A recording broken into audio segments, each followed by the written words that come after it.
अच्छा, पहले एक चीज़ और क्लियर है, हो सकता है कि आप लोग के लिए थोड़ा सा लगेगा कि बहुत इजी बात हो रही है। अभी कुछ और लोगों के लिए प्रोग्रामिंग लैंग्वेज क्या होता है ये सबको पता? कि ऐसे भी कुछ लोग हैं जिनको नहीं पता कि प्रोग्रामिंग लैंग्वेज क्या होता है। लैंग्वेज क्या होता है? Language is means of communication. बात करने का जो साधन है वो क्या है? एक लैंग्वेज है। लाइक अगर हम लोग अभी आपस में बात कर रहे हैं, अभी एक लैंग्वेज इन्वॉल्व हो रहा है। लेकिन कंप्यूटर से इंटरेक्ट करने के लिए जिस लैंग्वेज में हम लोग कोड को लिखते हैं या इंस्ट्रक्शंस को लिखते हैं, उस कंप्यूटर लैंग्वेज को क्या बोलेंगे? Programming language. तो इतना क्लियर है? तो प्रोग्रामिंग लैंग्वेज क्या है? Is a computer language in which we can write a computer program in order to perform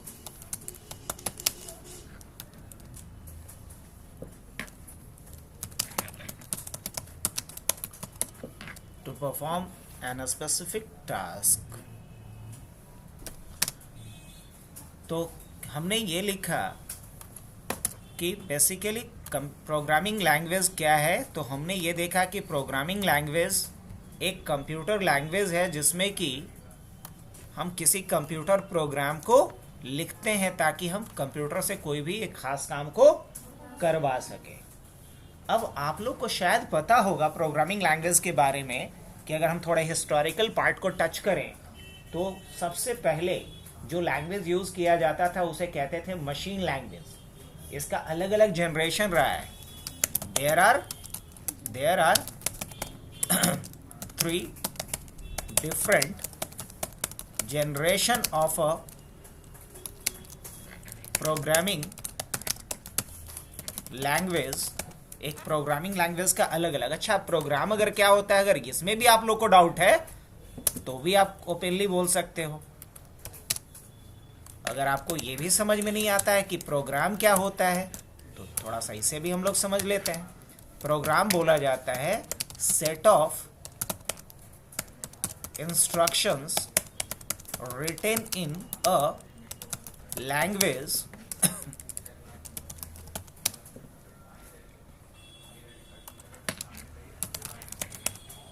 set of instructions written in a computer language to perform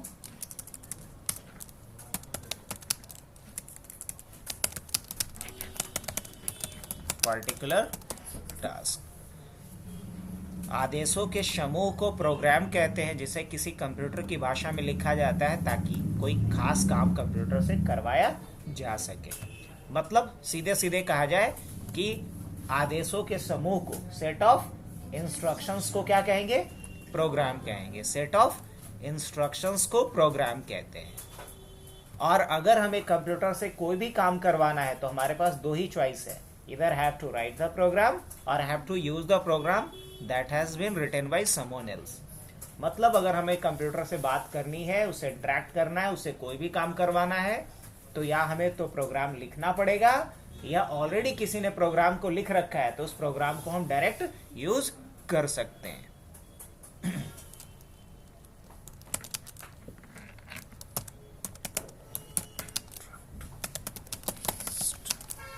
To interact with system,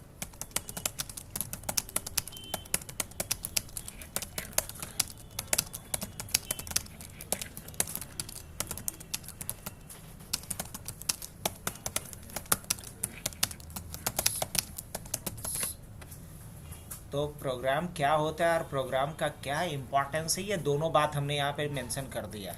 मैं थोड़ा font size increase कर देता हूँ ताकि आप लोग को थोड़ा और सही है। तो हमने ये बात किया है अभी कि आदेशों के समूह को प्रोग्राम कहते हैं और प्रोग्राम के बिना हम कंप्यूटर से इंटरेक्ट नहीं कर सकते। अगर हमें कंप्यूटर से इंटरेक्ट करना है तो हमारे पास 2 ही चॉइस है, या तो मैं प्रोग्राम लिखूं या ऑलरेडी किसी ने प्रोग्राम को लिख रखा है तो मैं उस लिखे गए प्रोग्राम को यूज करूं। ये 2 रास्ते हैं। अब इसके बाद बारी आती है कि प्रोग्रामिंग लैंग्वेज क्या होता है। प्रोग्राम क्या होता है तो समझ में आ गया। अब जैसे मान लो ना कि मैं अभी प्रिया को बोलता हूँ कि प्रिया एक काम करो, ये रिमोट लो, रिमोट को ऑफिस में रख दो, ऑफिस में मेरा वाटर बॉटल है, उसमें पानी ज़रा भर के ला दो। तो हमने इसको एक से अधिक आदेश दिए। अब इन एक से अधिक आदेश के समूह को क्या कहेंगे? अब प्रोग्राम बोलेंगे। अब लेकिन प्रोग्राम को जब भी हम देंगे तो किसी पर्टिकुलर लैंग्वेज में लिखेंगे।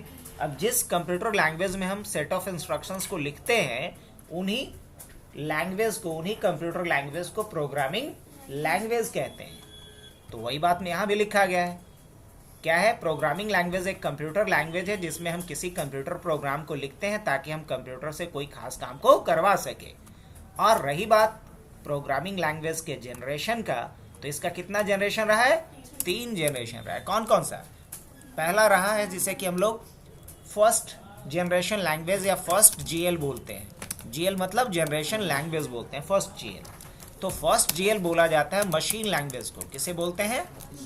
मशीन लैंग्वेज को।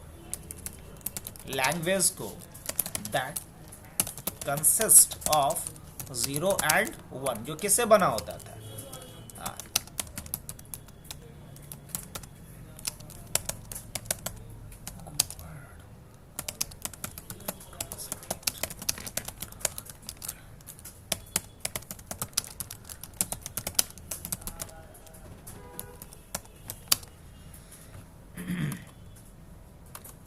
और मशीन लैंग्वेज में जिस प्रोग्राम को लिखा जाता था उसे ट्रांसलेट करने के लिए किसी लैंग्वेज ट्रांसलेटर की जरूरत नहीं पड़ती है। अब हम लोग बात करते हैं नेक्स्ट किसकी?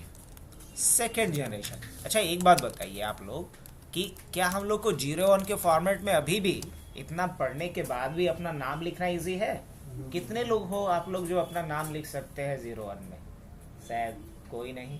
तो सोचिए कि अगर अपना नाम लिखने में आपको 0-1 में इतनी तकलीफ हो रही है तो बड़ा बड़ा सॉफ्टवेयर के लिए कोड 0-1 में लिखना कितना मुश्किल होगा।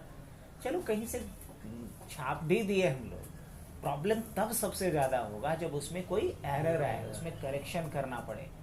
नहीं, अब सोचिए कि जहाँ मिलियंस ऑफ 0-1s हैं उसमें से किसी एक 0-1 को खोजना, उसको रेक्टिफाई करना कितना मुश्किल काम होगा। तो ये देखा गया डेवलपर्स के द्वारा कि क्यों ना एक ऐसा प्रोग्रामिंग लैंग्वेज इजाद किया जाए, इंट्रोड्यूस किया जाए, जिसमें कि कोड करना as compare to machine language क्या हो? इजी गोइंग हो। और इसी थॉट्स के कंसिक्वेंट फिर क्या आया? एक दूसरा प्रोग्रामिंग लैंग्वेज इंट्रोड्यूस किया गया जिसे बोला गया सेकेंड जनरेशन लैंग्वेज। और उस सेकेंड जनरेशन लैंग्वेज को बोला गया असेंबली लैंग्वेज। क्या बोला गया? Assembly language that consist of symbols instead of 0 and 1s। ये 0-1 के बजाय किससे बना होता था? सिंबल का यूज करके बनाया गया था, इसलिए इसे सिंबॉलिक लैंग्वेज भी बोला गया। और जो सिंबल यूज होता था उसे न्यूमोनिक्स बोला जाता था। क्या बोलते थे? न्यूमोनिक्स बोलते थे। तो असेंबली लैंग्वेज में कोड करना मशीन लैंग्वेज के मुकाबले क्या था? इजी था। बट अब सोचो कि कंप्यूटर हमारा सिर्फ 0-1 को समझता है और उसे हम सिंबॉलिक लैंग्वेज में इंस्ट्रक्शंस देंगे, क्या वो समझ पाएगा? नहीं समझ पाएगा। तो यहाँ इन्वॉल्व क्या करना पड़ेगा? एक ट्रांसलेटर इन्वॉल्व करना पड़ेगा जो क्या कर सके? असेंबली लैंग्वेज में लिखे गए कोड को मशीन लैंग्वेज में ट्रांसलेट कर सके। और उस ट्रांसलेटर को नाम क्या दिया गया? असेंबलर बोला गया। तो वही बात अब हम लोग मेंशन करने जा रहे हैं। हमने पहले मेंशन ये कर लिया कि assembly language second generation language को कहते हैं जो 0-1 के बजाय किससे मिलके बना होता था? सिंबल से मिलके बना होता था। इसमें प्रोग्राम लिखना आसान था किसके मुकाबले? मशीन लैंग्वेज के मुकाबले। लेकिन इसमें जो प्रोग्राम लिखा जाता था वो सिंबॉलिक कोड में लिखा जाता था और सिंबॉलिक कोड को हमारा सिस्टम समझ नहीं सकता है, तो इसे ट्रांसलेट करने के लिए ट्रांसलेटर का जरूरत पड़ा। वही बात मैं लिख रहा हूं अब। A translator required to translate the program written in assembly language into machine language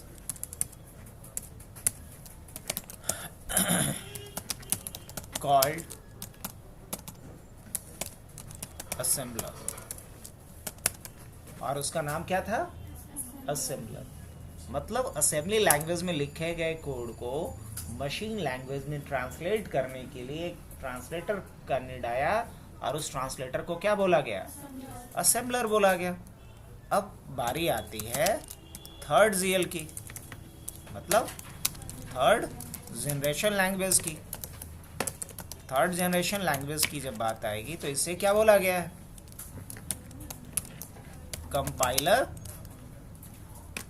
and compiler और इंटरप्रेटर, ये दोनों क्या है? ये दोनों थर्ड जनरेशन, सॉरी अभी जीएल की बात हो रही है ना, तो नॉट, हाँ पहले लिखेंगे हाई लेवल लैंग्वेज। क्या बोलेंगे? High level language that consist of near about English, पूरी तरीके से नहीं लेकिन ऑलमोस्ट इंग्लिश लैंग्वेज से मिलता जुलता है। High level language that consist of near about English language and translator that is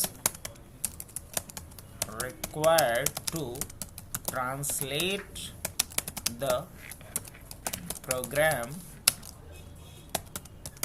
written in HLL। HLL का मतलब होता है high level language, into machine language called compiler and interpreter। compiler and interpreter। और high level language में लिखे गए programme को machine code में ट्रांसलेट करने के लिए जिस ट्रांसलेटर का जरूरत पड़ा उसे क्या नाम दिया गया? Compiler and interpreter. अब आपके दिमाग में एक सवाल आना चाहिए कि कंपाइलर और इंटरप्रेटर में क्या फर्क है? कहाँ कंपाइलर का यूज होगा और कहाँ इंटरप्रेटर का यूज होगा? तो कंपाइलर और इंटरप्रेटर की अगर बात करें तो कुछ पॉइंट्स आप देख सकते हो कि कंपाइलर और इंटरप्रेटर में क्या फ़र्क है। तो मैं यहाँ पे ज़्यादा कुछ नहीं करता, एक टेबल बना देता हूँ। इसमें कुछ हम लोग डिफरेंसेस देख लेते हैं।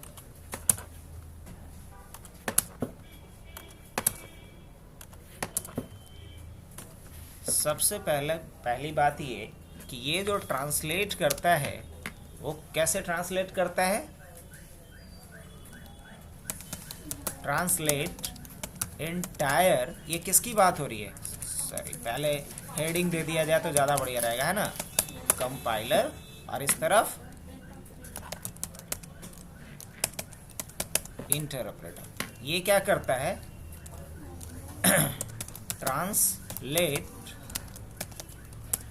एंटायर कोड एट वंस, ये पूरे कोड को एक बार में ट्रांसलेट करेगा। और ये क्या करेगा? ये ट्रांसलेट करता है line by line, translate line by line. इसका क्या मतलब है? अब जैसे देखो ना, मुझे इंग्लिश नहीं आती बिल्कुल, हमने मैम को बोला कि आप मेरे को इसका हिंदी में मतलब समझा दीजिए। तो इनका हिंदी में मतलब समझाने का पहला अप्रोच क्या हो सकता है कि ये पूरे कोड को एक बार पढ़ लेंगी और एक बार मुझे इसका हिंदी जो सारांश होगा वो समझा देंगी। अप्रोच एक ये हो सकता है। अब इस अप्रोच के साथ एक पंगा हो सकता है कि मान लिया जाए कोई एक ऐसा वर्ड हो जो यहाँ मिसप्रिंट हो, जिसका मतलब इन्हें भी समझ में नहीं आ रहा है, और इन्होंने ये पहले से डिसाइड अगर कर रखा है कि हम बताएंगे तो एक बार में पूरे कोड का मतलब बताएंगे, तब तो जो रेस्ट ऑफ लाइन है, जो रिमेनिंग लाइन्स है, उसका भी ये हमें मतलब नहीं समझा पाएंगी। क्यों? क्योंकि आखिरी के एक वर्ड का मतलब इनको भी समझ में नहीं आ रहा है। तो कंपाइलर के साथ ये पंगा था कि कंपाइलर इंटायर सोर्स कोड को एट वंस ट्रांसलेट करता है, एक बार में ट्रांसलेट करता है, जिसकी वजह से अगर एक आखिरी लाइन में भी कुछ एरर होगा तो प्रीवियस जितने भी लाइन्स है उसका भी हमें रिजल्ट नहीं मिल पाएगा। इंटरप्रेटर क्या करता है, एक लाइन को पहले पढ़ा, इसे ट्रांसलेट किया, इसका आउटपुट दे दिया, दूसरे लाइन को पढ़ेगा, इसे ट्रांसलेट किया, फिर आउटपुट दे दिया, तीसरे लाइन को पढ़ा, मतलब ये लाइन बाय लाइन ट्रांसलेट करेगा। जिसकी वजह से होगा क्या कि जिस लाइन में एरर है उसके पहले के जितने लाइन्स है उसका आउटपुट हमें मिल चुका होगा। तो दोनों में बेहतर क्या लग रहा है? अभी एक और पंगा है कंपाइलर के साथ कि कंपाइलर क्या करेगा कि पूरे कोड को पहले ट्रांसलेट करेगा और ट्रांसलेट करके एक इंटरमीडिएट कोड जनरेट करेगा। वो आउटपुट नहीं होगा, वो आउटपुट और हमारे प्रोग्राम के बीच का कोड होगा जिसे ऑब्जेक्ट कोड कहते हैं। आगे हम लोग समझेंगे उसके बारे में और, बट वो समझ लो कि फाइनल रिजल्ट नहीं है, वो बीच का पार्ट है। तो वो जो इंटरमीडिएट कोड है, जो ऑब्जेक्ट कोड है, उस ऑब्जेक्ट कोड को रखने के लिए भी मेमोरी चाहिए एक्स्ट्रा। फिर वो जो ऑब्जेक्ट कोड बना, उस ऑब्जेक्ट कोड को ट्रांसलेट करने के लिए क्या चाहिए? एक अलग और भी ट्रांसलेटर चाहिए, जिसे हम लोग आगे लिंकर के नाम से पढ़ेंगे। तो एक पंगा है कंपाइलर के साथ ये भी था। अब इन्हीं सारे प्रॉब्लम्स को सॉर्ट आउट करने के लिए कॉन्सेप्ट किसका डाला गया? इंटरप्रेटर का। इंटरप्रेटर क्या कर रहा है? इस लाइन को पढ़ा, ट्रांसलेट किया, रिजल्ट दे दिया। कोई स्टोर का कॉन्सेप्ट नहीं, कोई इंटरमीडिएट कोड जनरेट करने का कॉन्सेप्ट नहीं। तो सबसे बढ़िया अगर देखा जाए, सबसे बढ़िया अगर कॉन्सेप्ट देखा जाए तो किसका है? इंटरप्रेटर का। किसका? इंटरप्रेटर का। तो दोनों में बेहतर क्या हुआ इन टर्म ऑफ कंपाइलेशन? अगर ये देखा जाए तो इंटायर सोर्स कोड को एट वंस ट्रांसलेट कर रहा है कौन? कंपाइलर। और इंटरप्रेटर क्या करेगा? लाइन बाय लाइन करेगा। कंपाइलर क्या करेगा कि ट्रांसलेट करने के बाद एक इंटरमीडिएट कोड जनरेट करके देगा, जिसे स्टोर करना पड़ेगा, तब उसको रन करेंगे, देन आउटपुट मिलेगा। इंटरप्रेटर के साथ वो लफड़ा नहीं है, ये ट्रांसलेट किया, आउटपुट दिया, ट्रांसलेट किया, आउटपुट दिया। कोई इंटरमीडिएट कोड जनरेट करके स्टोर नहीं करता है ये। अब लेकिन आप लोग को लग रहा होगा तब तो मुझे इंटरप्रेटर ही यूज करना चाहिए, लेकिन हम लोग ऐसा नहीं कर सकते। क्यों? इसलिए नहीं कर सकते कि जो लैंग्वेज डेवलपर, लैंग्वेज के जिन्होंने बनाया, उन्होंने डिसाइड करा है कि इसमें एज अ कंपाइलर यूज होगा लैंग्वेज ट्रांसलेटर, या as a language translator interpreter use होगा। बस मुझे कॉन्सेप्ट समझना है। हाँ, अगर आप कोई लैंग्वेज बनाते हैं तो भले ही आप तय कीजिए कि कंपाइलर यूज होगा या इंटरप्रेटर। लेकिन अगर किसी वैसे लैंग्वेज को आप अभी सीखने जा रहे हैं जो लैंग्वेज ऑलरेडी किसी ने बना रखा है, तो बस आपको पता होना चाहिए कि उसमें as a language translator compiler use होता है या इंटरप्रेटर यूज होता है। आप वहां अपना चॉइस नहीं अप्लाई कर पाइएगा। अब जैसे मान लीजिए ये सी लैंग्वेज पढ़ रहा है, ये बोलेगा न हम इंटरप्रेटर यूज करेंगे सी में, नहीं है, नहीं चलेगा, कंपाइलर ही यूज करना होगा उसको, क्योंकि सी डेवलपर ने उसमें एज अ लैंग्वेज ट्रांसलेटर क्या यूज किया है? कंपाइलर को इंट्रोड्यूस किया है। अगर मान लीजिए अभी ये पाइथन पढ़ेगी, तो पाइथन के लिए ये डिसाइड नहीं करेगी हम कंपाइलर यूज करेंगे। पाइथन डेवलपर ने as a language translator interpreter ही इंट्रोड्यूस किया, तो पाइथन पढ़ेगी तो क्या यूज करेगी? इंटरप्रेटर ही यूज करेगी। अब मान लो इसमें से आदित्य है जावा पढ़ेगा, तो जावा में दोनों यूज होता है, कंपाइलर भी यूज होता है, इंटरप्रेटर भी यूज होता है।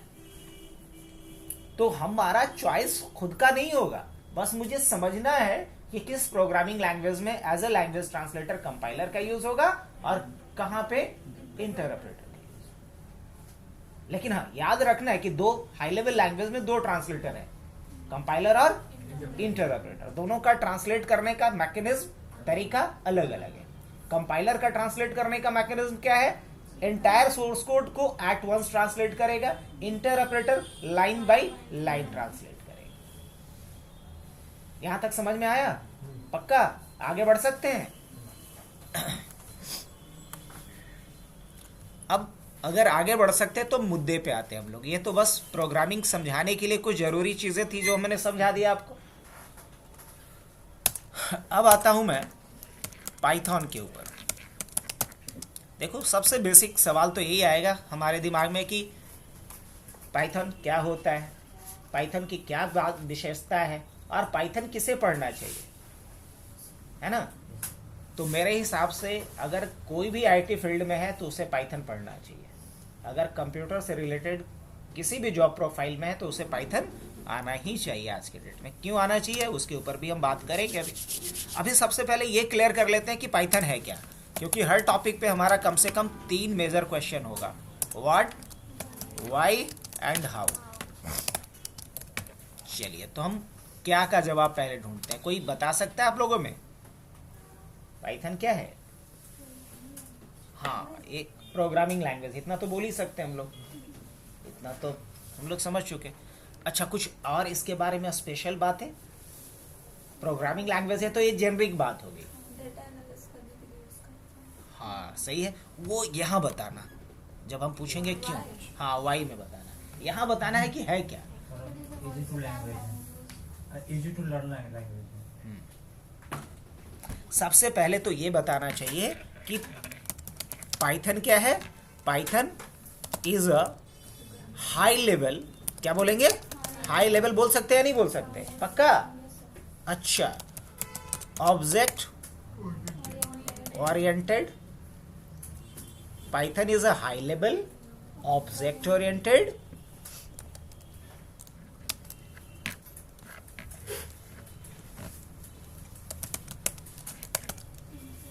interpreted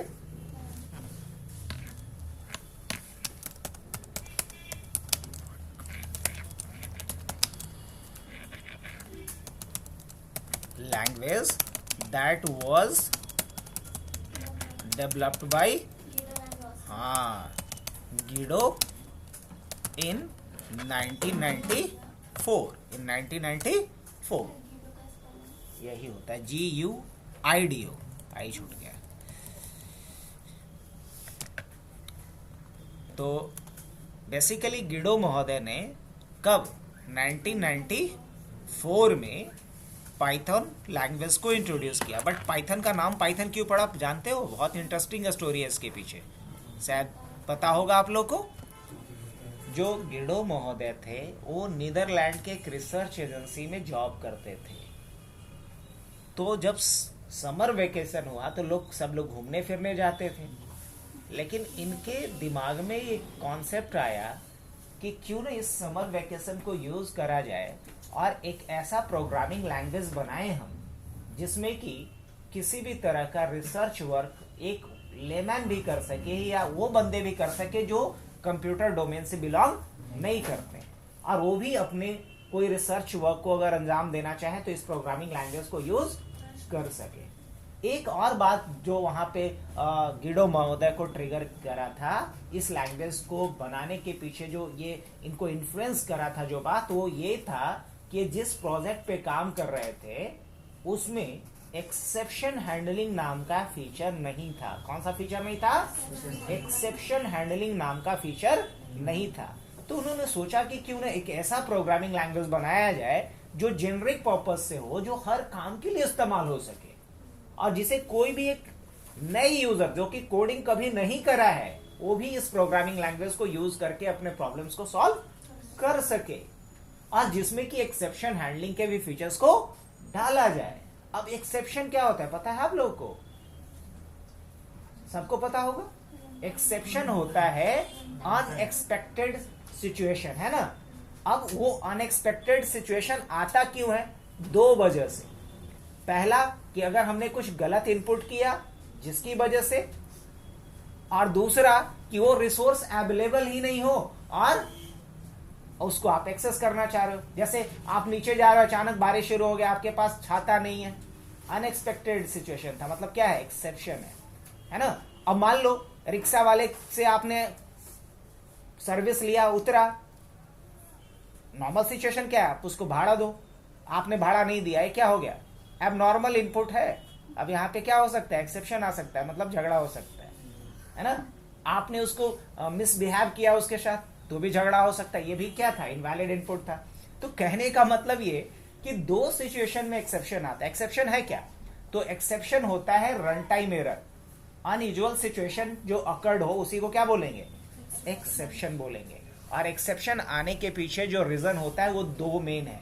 पहला गलत इनपुट करना, और दूसरा उस रिसोर्स को यूज करने की कोशिश करना जो रिसोर्स अभी अवेलेबल नहीं है।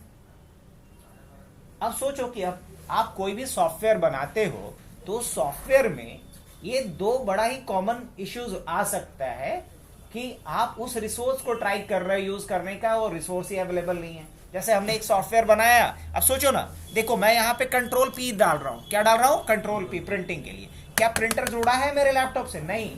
और मैं अभी प्रिंट करने के लिए कमांड दे रहा हूँ, तो क्या है? इनवैलिड इनपुट है ना। मतलब अकॉर्डिंग टू द सिचुएशन ये इनवैलिड ही है, क्योंकि प्रिंटर है नहीं, मैं प्रिंट करने को दे रहा हूँ। तो यहाँ क्या आएगा? एक्सेप्शन आएगा। तो अगर मैं कोई भी सॉफ्टवेयर बना रहा हूं तो मुझे अपने सॉफ्टवेयर में एक्सेप्शन को हैंडल करने का कोड लिखना होगा। अगर हम एक्सेप्शन को हैंडल करने का कोड नहीं लिखेंगे तो जैसे ही कोई गलत इनपुट करेगा अचानक से हमारा सॉफ्टवेयर बंद हो जाएगा। और अगर अचानक से बंद होगा तो जो भी रिसोर्स इस सॉफ्टवेयर ने यूज करके रखा है वो रिलीज ही नहीं करेगा। तो होना क्या चाहिए कि कम से कम रिसोर्स तो रिलीज कर दे। जैसे ही एक्सेप्शन आए तो रिसोर्स क्या कर दे? रिलीज कर दे, छोड़ दे जो रिसोर्स इसने ऑक्यूपाई करके रखा है। तो ये दो मेन रीजन था। तो आप क्या बोलोगे? पाइथन क्या है? एक हाई लेवल लैंग्वेज है, ऑब्जेक्ट ओरिएंटेड लैंग्वेज है और इंटरप्रेटेड लैंग्वेज है। ऑब्जेक्ट ओरिएंटेड का मतलब क्या होता है? तो देखो, दुनिया की तमाम चीजें एक ऑब्जेक्ट है। इवन हम भी एक ऑब्जेक्ट हैं, आप भी एक ऑब्जेक्ट हैं। ये लैपटॉप जिस पे अभी हम लोग कोड कर रहे हैं वो भी क्या? एक ऑब्जेक्ट है। तो जिसका कुछ ना कुछ एट्रीब्यूट और कुछ ना कुछ बिहेवियर है वो सब का सब क्या है? ऑब्जेक्ट है। सुबह उठने से रात के सोने तक हम लोग ऑब्जेक्ट से ही घिरे हुए भी हैं और अपना सारा काम किसके थ्रू कर रहे हैं? ऑब्जेक्ट के ही थ्रू कर रहे हैं। तो अगर हम लोग सारा काम ऑब्जेक्ट के लिए कर रहे हैं या ऑब्जेक्ट के थ्रू कर रहे हैं तो हम अगर कोई सॉफ्टवेयर बनाएंगे तो सॉफ्टवेयर में किसके लिए हम कोड करेंगे? ऑब्जेक्ट के लिए कोड करेंगे। तो जो ऑब्जेक्ट के लिए हम कोड करते हैं इसी कोडिंग अप्रोच को क्या बोलते हैं? ऑब्जेक्ट ओरिएंटेड प्रोग्रामिंग बोला जाता है। ऐसे उप्स अपने आप में एक बड़ा टॉपिक है, हम लोग पढ़ेंगे इसके बारे में पूरे डिटेल में। बस इतना समझ लो कि जब हम ऑब्जेक्ट के लिए कोडिंग करते हैं तो इसी कोडिंग अप्रोच को बोला जाता है ऑब्जेक्ट ओरिएंटेड प्रोग्रामिंग स्टाइल, या शॉर्ट में इसको उप्स बोला जाता है ना? ऑब्जेक्ट ओरिएंटेड प्रोग्रामिंग स्टाइल, जहां की हम लोग उप्स के 4 इंपॉर्टेंट गाइडलाइन को पढ़ेंगे। जैसे कि अगर हम लोग अपने डे टू डे लाइफ में कहीं ना कहीं अगर ट्रैफिक रूल्स को फॉलो करें तो एक्सीडेंट के चांसेस कम हो जाएंगे। अगर हमें आयुर्वेद में जो गाइडलाइन दिया गया है कि हमें क्या खाना चाहिए, कब क्या पहनना चाहिए, कब हमें क्या दिनचर्या हमारी होनी चाहिए, अगर उसे हम फॉलो करें तो हमारा बीमार होने का रेशियो बहुत ही मिनिमाइज हो जाएगा। तो क्या है? गाइडलाइन है। तो किसी भी काम को करने के लिए गाइडलाइन होता है। अगर उस गाइडलाइन को हम फॉलो करके उस काम को करेंगे तो एरर के चांसेस बहुत कम है। तो ठीक उसी तरीके से अगर हमें कोई बड़ा प्रोजेक्ट करना है और हम बड़े प्रोजेक्ट को बहुत कम समय में कम से कम गलती के साथ अगर कंप्लीट करना चाहते हैं तो डेवलपर्स के लिए गाइडलाइन है, उसी गाइडलाइन को कहते हैं ओप्स। उसी को क्या कहते हैं? OOPS, object oriented programming style, जिसमें हम लोग 4 गाइडलाइन के बारे में बहुत डीपली पढ़ रहे होंगे। इनकैप्सुलेशन, इनहेरिटेंस, पॉलीमॉर्फिज्म और एब्स्ट्रैक्शन। ये 4 गाइडलाइन है ओप्स का। बट अभी बस ये समझना है कि पाइथन क्या है। तो पाइथन एक high level object oriented interpreted generic purpose programming language है, जिसे कि गिडो वैन ग्रॉशम नाम के साइंटिस्ट ने 1994 में बनाया। ये बनाने के पीछे इनके पास जो मेन लॉजिक आया था वो इसलिए आया था क्योंकि जिस लैंग्वेज पे काम कर रहे थे उसमें एक्सेप्शन हैंडलिंग का फीचर नहीं था। इनके दिमाग में एक बात और आया कि क्यों ना एक ऐसा प्रोग्रामिंग लैंग्वेज बनाया जाए जिससे कि कोई भी बिगिनर सीख सके, या जिससे कि प्रोग्रामिंग का पी भी नहीं आता वो भी कोड कर सके। 2 मेजर इंटेंशन था। और ये अपना वेकेशन टाइम में इस प्रोजेक्ट पे अपना काम शुरू करा। और प्रोजेक्ट का नाम इन्होंने पाइथन इसलिए रखा क्योंकि इनका एक फेवरेट कॉमेडी शो आता था जिसका नाम था मॉन्टी पाइथन फ्लाइंग सर्कस। जैसे आज के डेट में कपिल शर्मा शो आता है ना, या क्या कॉमेडी नाइट विद कपिल या क्या जिस नाम से, तो उसी तरीके से एक ब्रिटिश चैनल पे एक शो आता है जिसका नाम क्या है? जिसका नाम था मॉन्टी पाइथन फ्लाइंग सर्कस। तो होता है ना किसी किसी के माइंड में कोई चीजें ट्रिगर कर जाती है, इनको इसमें से जो पाइथन टर्म था ना वो ट्रिगर किया, और इन्होंने अपने प्रोजेक्ट का नाम क्या रखा?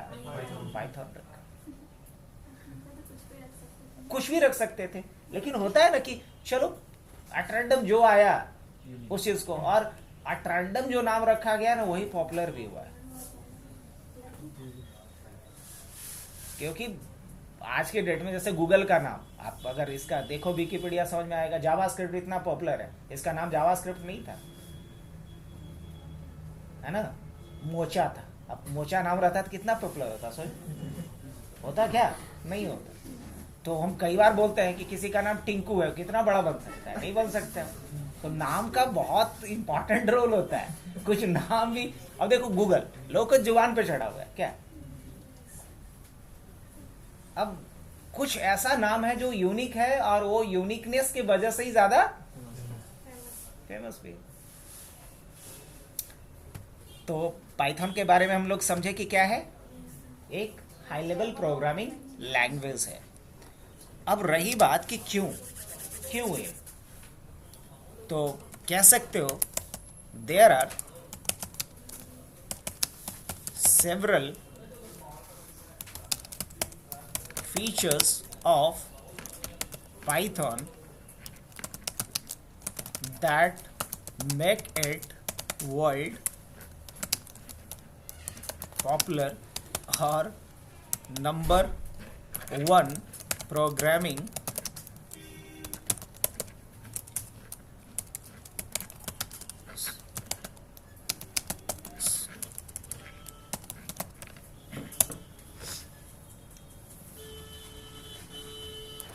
अब अगर हम बात करें कि आज के डेट में नंबर वन प्रोग्रामिंग लैंग्वेज क्या है, तो अभी मैंने इसी से शुरुआत ही किया था, पाइथन। तो नंबर वन होने के लिए कुछ ना कुछ इसकी विशेषता होनी चाहिए। पहली विशेषता क्या है? Simple to learn and implement. सबसे बड़ी खासियत यह है कि बहुत सारे लोगों के दिमाग में मिथ होता है कि अगर हमको प्रोग्रामिंग सीखना है तो पहले सी लैंग्वेज सीखें। ये सबसे बड़ा अगर झूठ या मिथ है दुनिया का। हम पाइथन से शुरू कर सकते हैं, सबसे इजी यही है। बहुत हार्ड है एज कम्पेयर टू दिस। तो लेकिन लोगों के दिमाग में वही मिथ है। कई लोग ऐसे होते हैं कि यहाँ आके बोलते हैं कि ना हमको मौसा बोले हैं तो भैया बोले हैं तो सीनियर बोले हैं, पहले सी से पढ़ो। बहुत सारे लोग रहते हैं, अब उनको क्या समझाया जाए? ठीक है, जैसी आपकी इच्छा।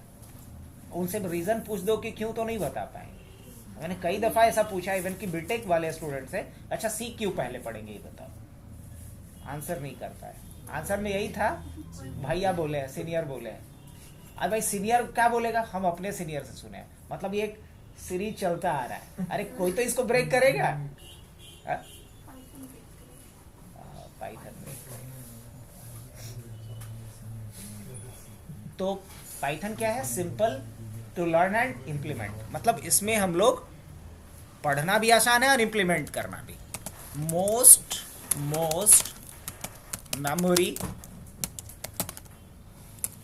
Most memory efficient. इसका क्या अर्थ है?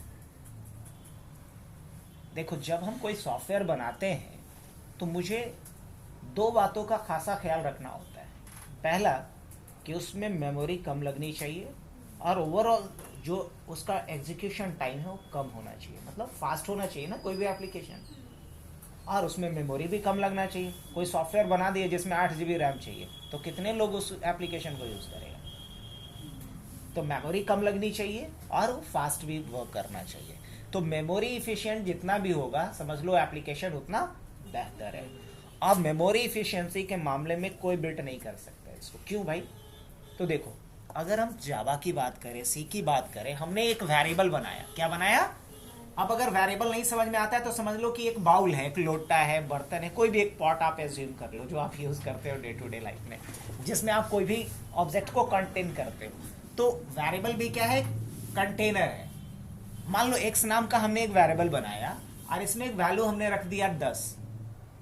अब अगर हम वाई नाम का एक वेरिएबल बनाते हैं और इसमें भी हम 10 रखते हैं, तो C++ में, सी में, जावा में 2 मेमोरी ब्लॉक बनेगा, एक एक्स के लिए और एक वाई के लिए। जबकि दोनों में सेम वैल्यू है। पाइथन भाई साहब क्या कहते हैं कि नहीं नहीं नहीं, हम मेरे पास ये सब नहीं चलेगा। क्या नहीं चलेगा भाई? अगर दोनों में एक ही वैल्यू रखना है तो दो क्यों बनाएंगे? एक ही मेमोरी ब्लॉक बनाएंगे जिसमें आप 10 रख दो वैल्यू, और एक्स भाई साहब भी इसी को पॉइंट करेंगे और वाई भी इसी को पॉइंट करेंगे, बात खत्म। तो मेमोरी इफिशिएंट हुआ कि नहीं हुआ? समझ में आया? तो मेमोरी इफिशिएंसी के मैटर में भी अनबिटेबल है पाइथन। हाँ, अगर वही बाद में आपने क्या करा, वाई में 11 डाल दिया, तब बोलेगा कि ठीक है भाई अब इसको जुदा कर दो। मतलब वाई इस ब्लॉक को पॉइंट करेगा, एक्स इस ब्लॉक को पॉइंट करेगा। लेकिन अगर दोनों में सेम वैल्यू है तो एक ही सिंगल मेमोरी ब्लॉक बनेगा और उसी को दोनों पॉइंट करेगा। समझ में आ रहा है नए बच्चों को? नहीं आएगा तो बताना है वहां पे। तो मेमोरी इफिशिएंट का मतलब समझ में आया? अब आते हैं हम लोग अगले पॉइंट की तरफ।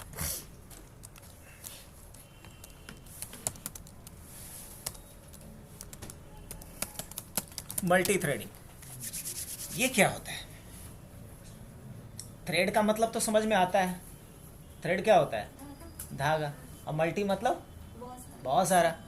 तो यहाँ धागा का मतलब कुछ अलग होता है, समझ में? अच्छा, अगर मैं पूछूं कि अभी क्या कर रही हो यहाँ पे, कोई बाहर से अगर आए और पूछे कि क्या कर रहे हैं आप लोग, तो आप क्या जवाब दोगे? इंस्टेंट क्या रिएक्शन होगा? पढ़ाई कर रहे हैं, पढ़ रहे हैं। तो ये जो बोली कि हम पढ़ रहे हैं, तो पढ़ना क्या है? एक प्रोसेस है। लेकिन मीनवाइल जब ये पढ़ रही है तो बहुत अलग अलग छोटा छोटा एक्टिविटीज कर रही है। सुन भी रही है, कुछ कैरी भी कर रही है, कुछ नोट डाउन भी कर रही है। मतलब एक साथ लिखना, सुनना, पूछना, समझना, ये अलग अलग छोटे छोटे काम और हो रहे हैं। और इन सारे काम को इकट्ठे क्या बोल रही है? पढ़ रहे हैं। तो पढ़ना एक प्रोसेस है, और उस प्रोसेस के अंदर सुनना, देखना, पूछना, लिखना, ये सब क्या है? थ्रेड है। क्या है? तो thread is nothing but a smaller unit of a process. एक प्रोसेस का जो छोटा छोटा यूनिट है वो क्या है? थ्रेड है। और कोई भी प्रोसेस थ्रेड से मिलके ही बना होता है। अब कोई बोलेगा क्या कर रहे हो? मैं एक्सरसाइज कर रहा हूँ। तो एक्सरसाइज में क्या कर रहे हो? बहुत सारा उसमें एक्टिविटीज इन्वॉल्व होता है। तो जो छोटे छोटे एक्टिविटीज इन्वॉल्व है वो क्या है? थ्रेड है ना? कोई बोले क्या कर रहे हो? खाना खा रहे हो। खाना खा रहे हो, पानी पी रहे हो, चबा रहे हो, क्या कर रहे हो? तो वो अलग अलग क्या है? छोटे छोटे यूनिट्स जो है वो थ्रेड कहलाता है। तो थ्रेड समझ में आया? अब यहां मल्टी थ्रेडिंग का क्या मतलब है? अब मल्टी थ्रेडिंग इतना इंपॉर्टेंट क्यों होता है? इनफैक्ट एक लाइन में पहले समझ लो कि आज की डेट में कोई भी सॉफ्टवेयर या कोई भी वेबसाइट जिसमें कि मल्टी थ्रेड अगर नहीं यूज हो रहा है, समझ लो बहुत बाहियात टाइप का लगेगा। क्यों भाई? बिकॉज हमें एक साथ कई सारे फीचर्स चाहिए, नहीं चाहिए? कहीं भी आप देख लो, किसी भी फील्ड में मान लो कि अभी मैं यहाँ टाइप कर रहा हूँ, और टाइप कर रहा हूँ, या स्पेलिंग भी चेक कर रहा है, ग्रामर भी चेक कर रहा है, और हमें सजेशन भी दे रहा है। देखो ना, अगर मैंने यहाँ पे लिखा जानबूझ के SI, ये कैपिटल भी कर दिया है ना। अगर मैंने यहाँ पे लिखने की कोशिश किया TH, द लिखना था, हमने ये लिखा, खुद ब खुद ये क्या किया? करेक्ट कर दिया। समझ में आ रही बात? अब अगर मैंने लिखा R इज गुड, अब ये खुद से करेक्शन भी कर रहा है और कुछ हमें हिंट भी कर रहा है कि हाँ R नहीं होना चाहिए और क्या क्या। तो क्या है ये? एक साथ टाइप भी कर रहा है, करेक्शन भी कर रहा है, सजेशन भी दे रहा है, स्पेलिंग चेक भी कर रहा है, ग्रामर भी चेक कर रहा है। तो ये भी किसका एग्जाम्पल हुआ? मल्टी थ्रेडिंग का बेस्ट एग्जाम्पल हुआ। मल्टी थ्रेडिंग मतलब कि साइमल्टेनियसली, मतलब एक साथ अगर एक से अधिक तरह का एक्टिविटीज हो तो क्या बोलेंगे इसे? Multi threading. लिटरली आज के डेट में अगर आप कोई शॉपिंग साइट को भी यूज करते हो, वहां भी मल्टी थ्रेडिंग है। नहीं, एक तरफ आप ऐड टू कार्ट कर रहे हो, तब तक दूसरे प्रोडक्ट्स को भी आप देख सकते हो कि नहीं, विश लिस्ट में भी डाल सकते हो उसको। तो वहाँ भी क्या है? कोई गेम खेल रहे हो तो जो गेम लवर्स है उनके लिए उछल भी रहा है, शूट भी कर रहा है, टारगेट भी सेट कर रहा है ना? तो ये समझ लो किसके थ्रू पॉसिबल है? Multi threading. मतलब कोई भी सॉफ्टवेयर है, कोई भी वेबसाइट जिसमें एक बार में एक से अधिक तरह के एक्टिविटीज हो रहे हैं, तो समझ लो वहाँ क्या हो रहा है? मल्टी थ्रेडिंग है। अगर मल्टी थ्रेडिंग नहीं होता तो पहले एक टास्क कंप्लीट होगा, देन आप दूसरे टास्क को इनिशिएट कर सकते हो, मतलब शुरू कर सकते हो। एक साथ आप मल्टीपल टास्क को परफॉर्म तो जहां मल्टीटास्किंग की बात आ रही है वहां क्या यूज होना है, मल्टी थ्रेडिंग। और थ्रेड अगर आप देखना चाहो तो देखो, कंट्रोल शिफ्ट एस्केप बटन दबाना अपने कंप्यूटर में, क्या कंट्रोल शिफ्ट और एस्केप दबाना। इससे क्या खुलेगा आपको, यहाँ टास्क मैनेजर खुलेगा, यहाँ परफॉर्मेंस में जाना, यहाँ सीपीयू पे जाना। आप देख सकते हो कि टोटल प्रोसेस कितने हैं, मात्र 184 प्रोसेस है, लेकिन थ्रेड्स कितना इसमें हमारा रन हो रहा है, पक्का। अब देखना, अगर कोई एक एप्लीकेशन में ओपन करता हूँ तो नंबर ऑफ प्रोसेस भी बढ़ेगा और थ्रेड भी बढ़ेगा। जैसे मैंने रन जैसे ही ओपन किया, मैंने यहाँ पे लिखा नोट पैड, देखना गौर से, हमने नोट पैड लिखा, नंबर ऑफ प्रोसेस बढ़ा, प्रोसेस के अकॉर्डिंग क्या बढ़ा, थ्रेड बढ़ा। अगर मैंने इसको क्लोज किया तो देखना प्रोसेस भी घटेगा, थ्रेड भी घटेगा, घटा।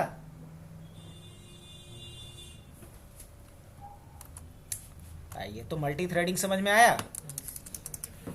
मल्टी थ्रेडिंग के बाद नेक्स्ट जो इंपॉर्टेंट है वो है एक्सेप्शन हैंडलिंग। क्या है, एक्सेप्शन हैंडलिंग। एक्सेप्शन हैंडलिंग क्या होता है, अभी अभी तो समझे थे। एक्सेप्शन क्या होता है, रन टाइम एरर। यूजर ने जो गलत इनपुट दिया जिसके कारण एरर आया, उसी को क्या बोलेंगे। अब एक बहुत बढ़िया एग्जांपल है, मान लो आप लोग एटीएम यूज करते होगे। अब किसी के अकाउंट में, मान लो कि मेरे अकाउंट में मात्र 2000 रुपये है, हमने अपना कार्ड स्वाइप करा और हमने विड्रॉल अमाउंट वहाँ 10,000 का डाल दिया, तो क्या ये नॉर्मल इनपुट है, नहीं। अब वो हमें पता भी हो सकता है हम जानबूझ करके 10,000 डाले हो, या हो सकता है मुझे पता ही नहीं है कि हमारे अकाउंट में कितना बैलेंस है और हमने तब 10,000 डाल दिया। दोनों में से कुछ भी हो सकता है, लेकिन दोनों ही सिचुएशन में इनपुट क्या हमने किया है, गलत इनपुट किया है। अब यहाँ क्या होना चाहिए, सोचने वाली बात है। यहाँ तो 10,000 विड्रॉ हो जाना चाहिए, या सिर्फ जो हमारा बैलेंस है उतना ही विड्रॉ होना चाहिए, या फिर 1 रुपये भी विड्रॉ नहीं होने चाहिए। तो हमने जो गलत इनपुट किया, वो गलत इनपुट के कारण क्या आया, एक्सेप्शन आया। अब उस एक्सेप्शन को हैंडल करने का जो तरीका होगा उसी को कहेंगे एक्सेप्शन हैंडलिंग।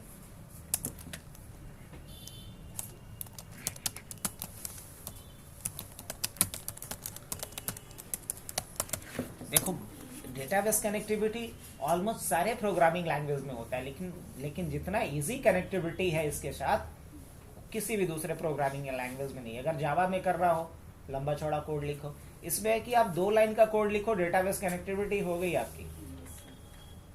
अब डेटाबेस कनेक्टिविटी क्यों करना जरूरी होता है, तो हम किसी भी सॉफ्टवेयर या किसी भी प्रोग्राम के डेटा को प्रिजर्व करना चाहेंगे परमानेंटली, और किसी भी प्रोग्राम या किसी भी सॉफ्टवेयर के डेटा को अगर हम परमानेंटली होल्ड करना चाहते हैं, तो होल्ड करने के लिए हमारे पास 2 ऑप्शन है, या तो हम फाइल में उस डेटा को रखते हैं या डेटा बेस में रखते हैं। अगर छोटा मोटा डेटा है तो हम कहाँ रखेंगे, अब बड़ा है तो मान लो किसी के पास 1 कड़ा है जैसे मेरे पास, अब हम लॉकर में रखेंगे कि अपने पास रखेंगे, अपने पास। लेकिन मान लो कि श्रुति के पास 50 लाख के गहने हैं, तो कहाँ रखेगी, अपने पास नहीं, लॉकर में रखेगी, है ना।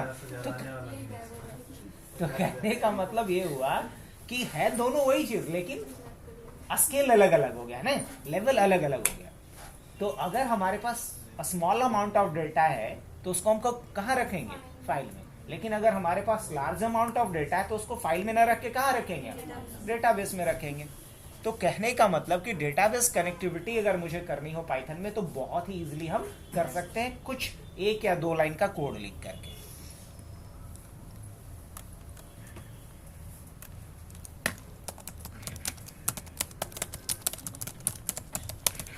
तुम लोग को एक बहुत ही इंटरेस्टिंग प्रोजेक्ट करवाएंगे, चैटिंग एप्लीकेशन बनवाएंगे जस्ट लाइक व्हाट्सएप। अब उस तरह का अगर एप्लीकेशन हमें बनाना है तो दूसरे प्रोग्रामिंग लैंग्वेज में बनाने में हालत खराब हो जाएगा, बहुत सोचना होगा। पाइथन में आप मुश्किल से 5-6 लाइन का कोड लिख के कर सकते हो। तो कितना आसान है बताओ। नेटवर्क कनेक्टिविटी से रिलेटेड भी आप कोड कर सकते हो बहुत ही इजीली। किसमें, सर्वर क्लाइंट वेस्ट जो भी एप्लीकेशन बनता है वो आप कर सकते हो। रिच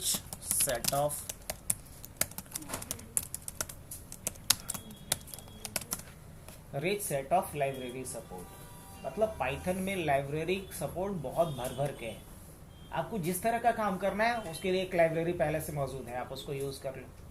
अब जैसे मान लो ना, मुझे कोई डेस्कटॉप एप्लीकेशन बनाना है, जीयूआई एप्लीकेशन, जैसे ये जो एमएस वर्ड यूज़ कर रहे हैं क्या है, जीयूआई एप्लीकेशन, मुझे इस तरह का एप्लीकेशन बनाना है, तो पाइथन के पास ऑलरेडी एक है जिसका नाम है टिकिंटर। क्या नाम है? टिकिंटर। टिकिंटर का यूज़ करके हम कुछ फ्यू लाइंस के कोड्स लिख करके एक जीयूआई एप्लीकेशन बना सकते हैं। अब मान लो मुझे पाइथन में कोई एक वेब एप्लीकेशन बनाना है, कोई वेबसाइट खड़ा करना है, हम विद इन फ्यू मिनट्स एक वेबसाइट लाइव कर सकते हैं with the use of Django। समझ में आ रही बात?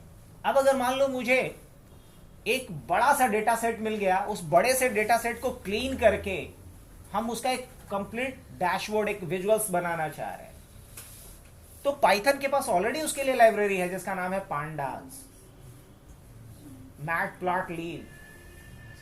अगर मान लो कि मैं चाह रहा हूं ये सब काम ऑटोमेटिकली हो जाए, मुझे इन्वॉल्व नहीं होना पड़े, तो पाइथन में इसके लिए भी लाइब्रेरी है जिसका नाम है सीबॉर्ड, सेलेनियम। तो कहने का मतलब ये है कि पाइथन के पास बहुत सारे काम करने वाले बंदे हैं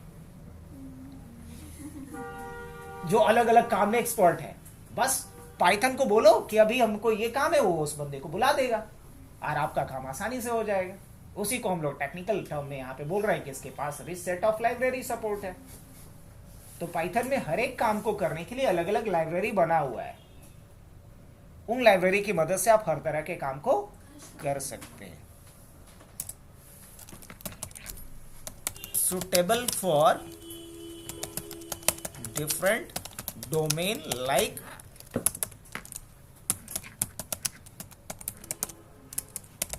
साइबर सिक्योरिटी। अच्छा एक बात बताओ, तुम लोग अब जब आईटी फील्ड में हो तो इतना तो कम से कम खुद से भी सर्वे कर सकते हो कि आने वाला भविष्य किसका है और किसका कितना डिमांड है। उसमें से एक नाम साइबर सिक्योरिटी का सुना होगा।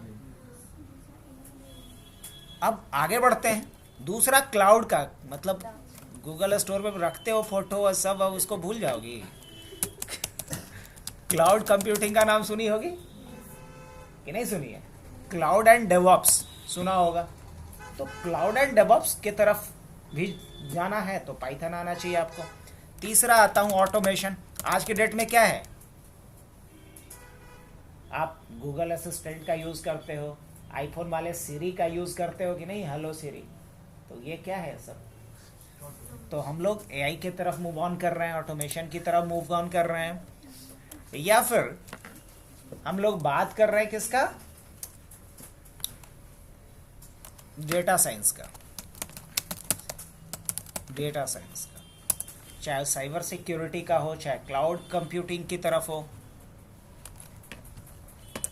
कंप्यूटिंग का फील्ड हो, चाहे ऑटोमेशन का फील्ड हो, चाहे वो डेटा साइंस का फील्ड हो, चाहे वेबसाइट डेवलपमेंट हो, चाहे वेबसाइट डेवलपमेंट हो, चाहे ऐप डेवलपमेंट हो, मोबाइल एप्लीकेशन बनाना हो,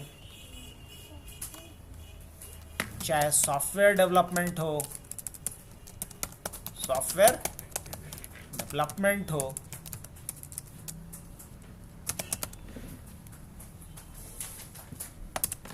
चाहे एआई की बात हो या फिर मशीन लर्निंग की बात हो, हर जगह किसका इस्तेमाल हो रहा है, पाइथन का इस्तेमाल हो रहा है। तो आप कह सकते हो कि आज के डेट में वन मैन आर्मी की तरह है ये, कि मैक्सिमम काम को ये अकेले निपटा सकता है। तो क्यों का जवाब मिला मुझे, पाइथन क्यों इतना पॉपुलर है, इसका जवाब मिला। अब रही बात कि पाइथन को हमें कैसे पढ़ना चाहिए, तो देखो पाइथन का सीधा सीधा रोड मैप है कि पाइथन का जो बेसिक स्टफ है वो हमें सभी लोग को पढ़ना है। अब सभी लोग को पढ़ना है मतलब मान लो यहाँ जितने लोग बैठे हैं, हो सकता है किन्हीं का गोल हो कि हमें साइबर सिक्योरिटी इंजीनियर बनना है, किसी का गोल हो सकता है कि मुझे डेवऑप्स इंजीनियर बनना है ना, क्लाउड इंजीनियर बनना है, किसी का हो सकता है कि हमें ऑटोमेशन इंजीनियर बनना है, किसी का होगा कि डेटा साइंटिस्ट बनना है, किसी का हो सकता है कि मुझे वेबसाइट डेवलपर बनना है, किसी का हो सकता है कि मुझे मोबाइल एप्लीकेशन डेवलपर बनना है, ऐप डेवलपर बनना है, किसी का हो सकता है कि मुझे कंप्यूटर के लिए गेम सॉफ्टवेयर्स बनाने हैं, किसी का हो सकता है कि मुझे एआई या मशीन लर्निंग में एक्सपर्टीज़ चाहिए, तो कहने का मतलब वो किसी भी डोमेन में बंदा जाना चाह रहा हो, कुछ डोमेन को मैंने लिखा भी नहीं अभी, तो उन सारे डोमेन्स के लिए पहले उसको बेसिक्स आना चाहिए पाइथन का, जो हर डोमेन वाले को चाहिए। और जैसे ही हम बेसिक्स कंप्लीट कर चुके होंगे उसके बाद तय करें कि हमको किस डोमेन में जाना है। अब जैसे कि बेसिक्स हमने पढ़ा, चाहे वो डेटा साइंटिस्ट बनना चाह रहे हो, क्लाउड इंजीनियर बनना चाह रहे हो, चाहे वेब डेवलपर बनना चाह रहे हो, बेसिक सबको आनी चाहिए। अब जैसे ही बेसिक कंप्लीट होगा तो मान लो वेबसाइट डेवलपमेंट करना है परवेज को, तो परवेज को जब वेबसाइट डेवलपमेंट करना है तो ये पांडाज नहीं पढ़ेगा, अगर पढ़ लेगा तो एक्स्ट्रा रहेगा अलग बात है, बट इसको वेबसाइट डेवलपमेंट के लिए पांडाज और सेलेनियम की जरूरत नहीं है, इसको जैंगो की जरूरत है। अब मान लो प्रिया को वेबसाइट डेवलपमेंट नहीं करना है तो इसको पांडाज पढ़ने की जरूरत है, डेटा साइंटिस्ट के लिए सेलेनियम पढ़ने की जरूरत है, नमपाई पढ़ने की जरूरत है, न कि इसको जैंगो पढ़ने की जरूरत है। समझ में आ रही बात? तो जिसको जिस तरह का, जैसे कि मान लो कोई ऑटोमेशन फील्ड में जाना चाह रहा है, तो ऑटोमेशन में जाना चाह रहा है तो सेलेनियम को पढ़ेगा, एंसिबल को पढ़ेगा, ना कि वो जैंगो को पढ़ेगा।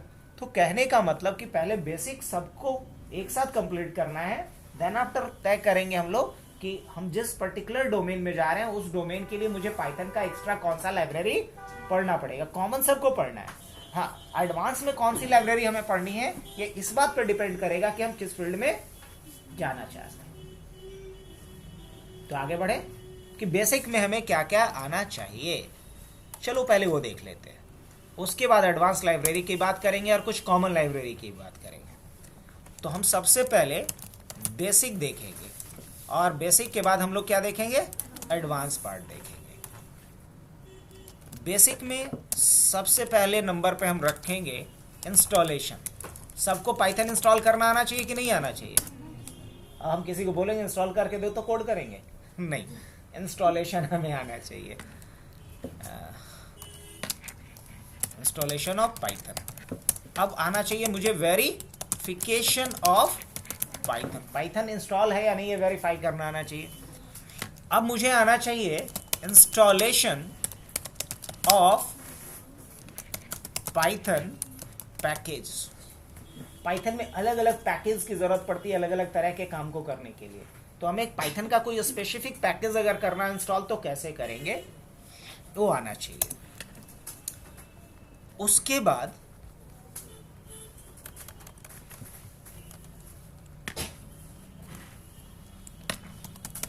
हमें installation and setup of VS code, हमें क्या आना चाहिए, VS कोड का सेटअप आना चाहिए। अब VS कोड है क्या, एक आईडी है, क्या है,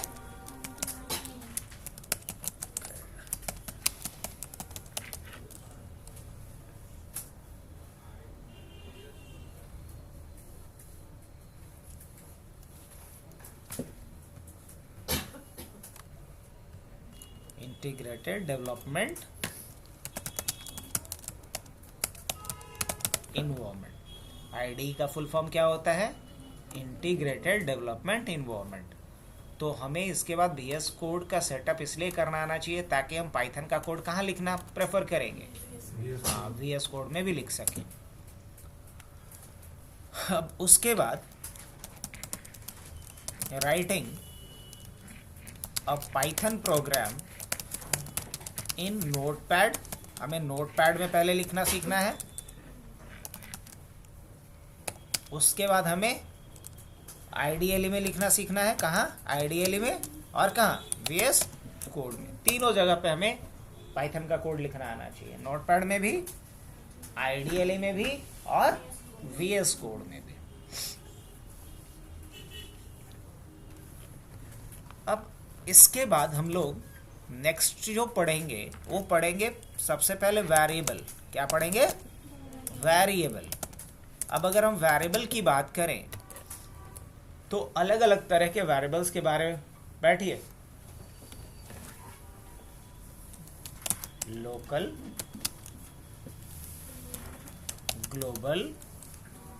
इनिशियली हम लोग बात करेंगे दो वेरिएबल का, लोकल एंड ग्लोबल वेरिएबल। जब हम ओप शुरू करेंगे तो उसमें भी अलग अलग देखेंगे, लाइक हम लोग वहाँ देखेंगे स्टैटिक और इंस्टेंस, दो तरह का।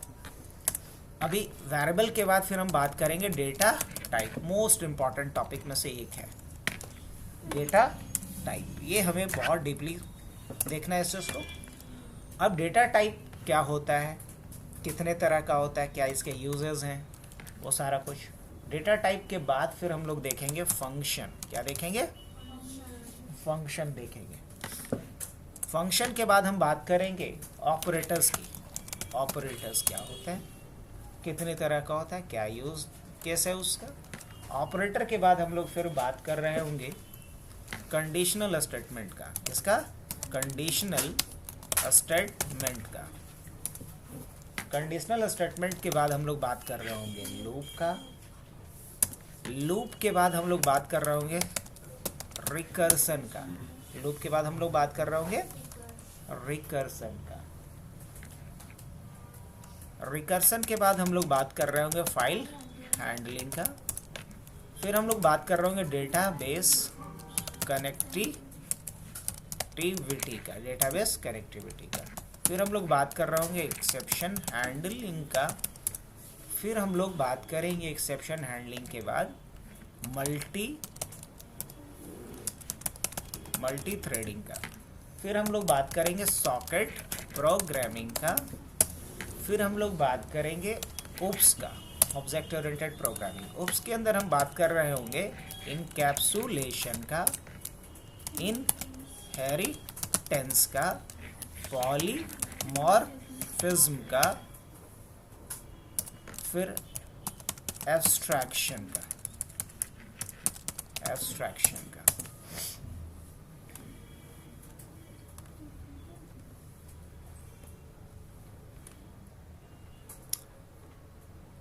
ये बेसिक इतना कुछ अगर मेरे को आता है तो हम बोल सकते हैं कि बेसिक्स हमारा कंप्लीट। हाँ, एक चीज़ और बहुत इंपॉर्टेंट है बेसिक में मैंने छोड़ा है, एरे एंड नमपाई। क्या? एरे एंड नमपाई का यूज सीखेंगे हम लोग। हाँ, अब आते हैं इसके बाद।